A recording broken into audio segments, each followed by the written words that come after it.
have access to the same policy policies that our residents have. And therefore, I will use another word here. Inside the universalization, we are looking for the true universalization of the services to those who are poor, those who are the poorest ones. Because we are not talking about the debate universalization versus social services, but we want the best way for poor people, so for them to have the best out of our social policies. We are looking we are actually working with the cistern policy and cistern services with a list of names. So for children that are 0 to 14-year-old to have access to the money of Bolsa Familia, and the criteria of universalization has to be accomplished with, and we have to make all the public services universal, whatever it takes. We have to reach the most isolated people, and that's really important. There's no money that can be afforded to doctors that could, make him go to the smaller cities, to the most isolated cities. And this was a problem that we had to tackle. We have to have a good poverty map, so to guarantee that the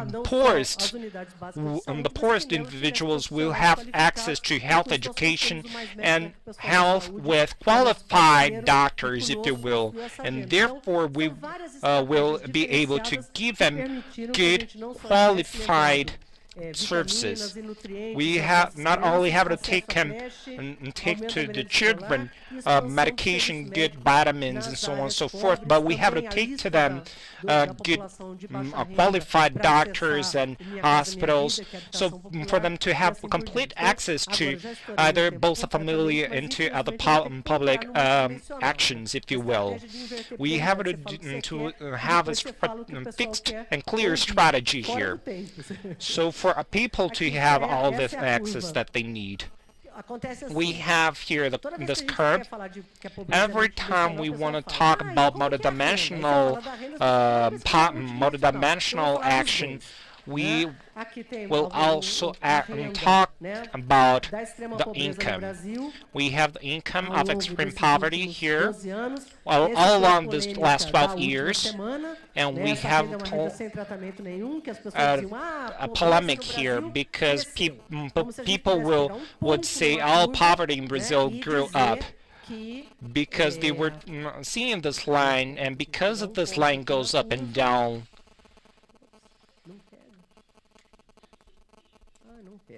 I'll show you right now.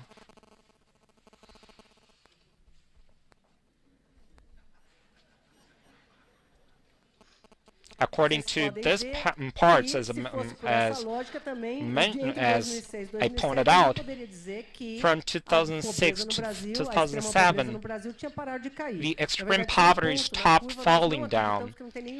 However, we don't have a factual fact to prove that poverty has grown up or going down. But as you can see here with the error margin, we have a fluctuation which is inside the error margin, if you will, but we have to look for the trends. And we want to talk about this line with people. We will publish a paper regarding this line, and if we are to have a different perspective, getting as well information of those who are not extreme poor, if you will, we will be able to have these two lines. We will be able to have people that cannot be considered poor, but can be considered a little bit poor, if you will. So Bolsa Familia within these 12 years have been increasing. employment has been decreasing, and the generation of employment has been growing every time more. So it wouldn't be justifiable to have an index stating that we are changing trends here. And we think that for us to evaluate everything, we have to get the whole picture in a more holistic way, if you will. So we were able to do 3 evaluations, multidimensional action evaluation. The first one from UNDP, working with 9 dimensions involving children mortality, education, access to wealth, and the trend here is a completely fall down trend, if you will. And according to this criteria, the extreme poverty is breaking down loose as well, is going down. And we're comparing, we're making the comparisons according to this amount that you're seeing, which is now 2.04 reais per day. And according to this index, we are able to evaluate the whole picture, and we have another multidimensional map, which is from FAO, and we were taken out of the poverty map, real poverty map, because we were able to get rid of the extreme poverty, if you will, and we were able to increase the income of the population, and we were able to increase the access to food as well. This indicator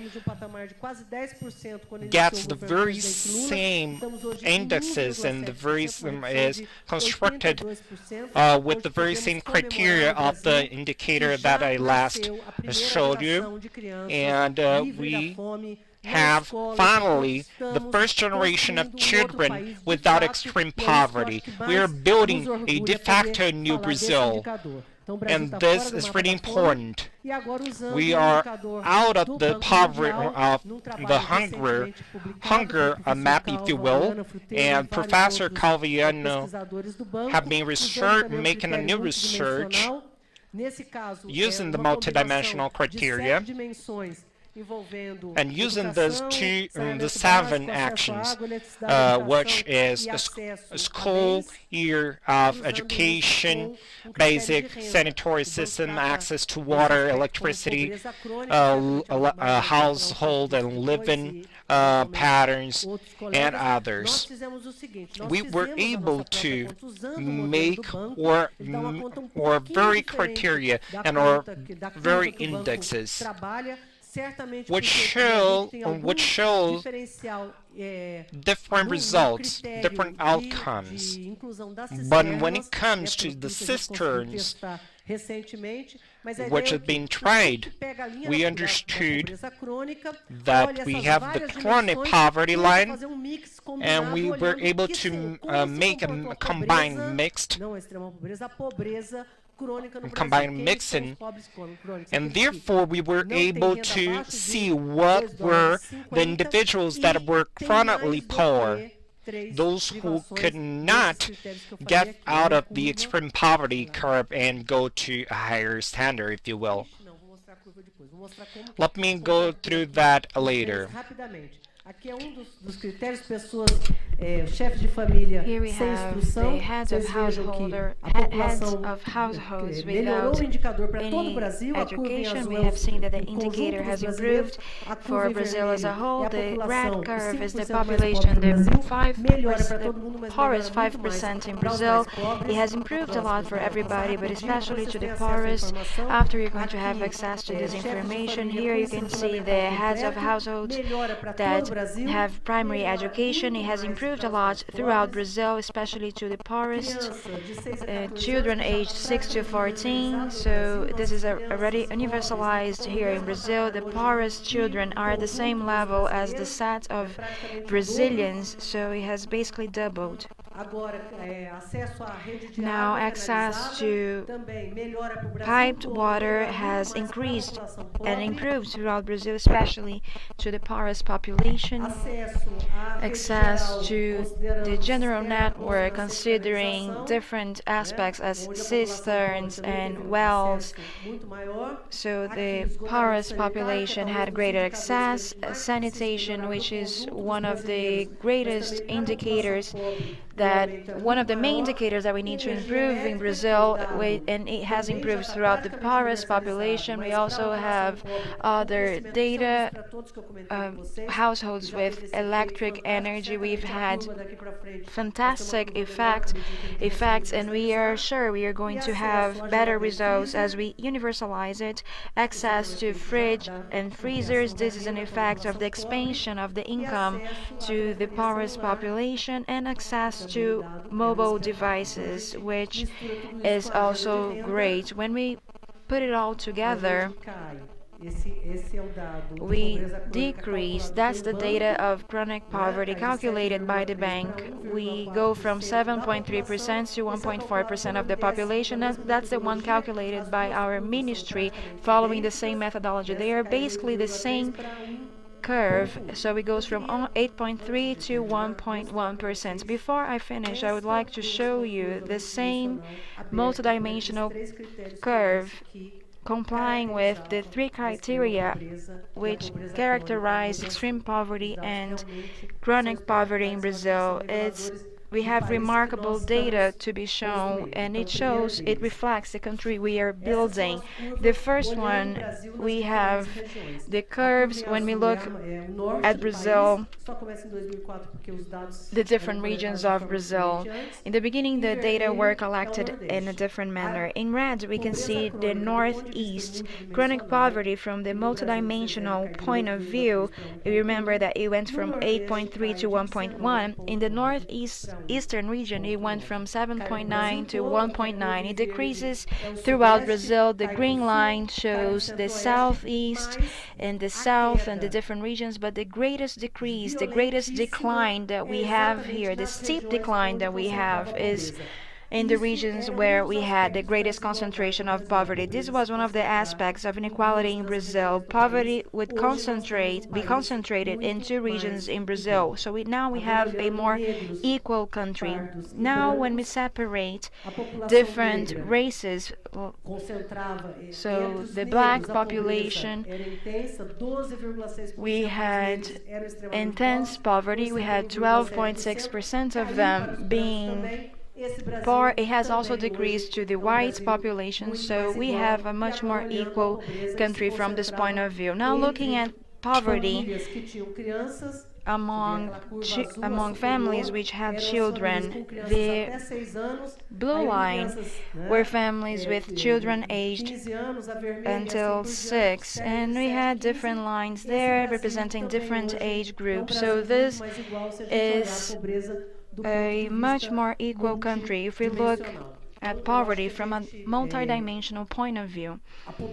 So I believe poverty in Brazil, as some other colleagues have mentioned, if we look at multidimensional poverty, it has been declining much more than if we just look at income.